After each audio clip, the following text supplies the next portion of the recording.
मुंबई महानगरपालिकेच्या निवडणुकीसाठी भाजपची पहिली यादी जाहीर। पहिल्या यादीमध्ये 66 नावांचा समावेश। एबी फॉर्म वाटपही सुरू।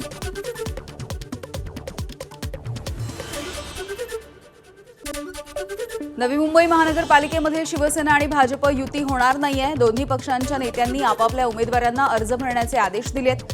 शिवसेना आणि भाजपमधील उमेदवार आजपासून अर्ज भरायला सुरुवात करतात। पुणे पिंपरी चिंचवडमध्ये दोन्ही राष्ट्रवादींची आघाडी। अजित पवार आणि रोहित पवार यांच्याकडून आघाडीची घोषणा। प्रचाराचा नारळ फोडताच अजित पवार यांनी आघाडीची घोषणा केली। ठाण्यामध्ये मनसेकडून 24 इच्छुक उमेदवारांना एबी फॉर्मचं वाटप। महाविकास आघाडीमध्ये जागेचा फॉर्म्युला अद्यापही ठरलेला नाहीये। मनसेकडून नवीन चेहऱ्यांना संधी। राहुल नार्वेकर यांच्या कुटुंबामध्ये भाजपची 2 जणांना उमेदवारी। भाऊ मकरंद नार्वेकर, वहिनी हर्षिता नार्वेकर यांना भाजपकडून उमेदवारी। मकरंद आणि हर्षिता हे दोघे देखील विद्यमान नगरसेवक। संजय राऊत यांच्यावरती तोफ डागणारे भाजपचे माध्यम प्रमुख नवनाथ बन आता महानगरपालिका निवडणुकीच्या मैदानात। नवनाथ बन यांना मानखूर शिवाजीनगरच्या प्रभाग क्रमांक 135 मधून उमेदवारी।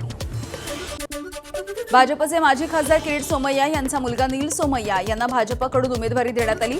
मुलुंड पश्चिमच्या वॉर्ड क्रमांक 107 मधून उमेदवारी जाहीर। नील सोमय्या आज दुपारी उमेदवारी अर्ज दाखल करतील। एबीपी माझा, उघडा डोळे बघा नीट।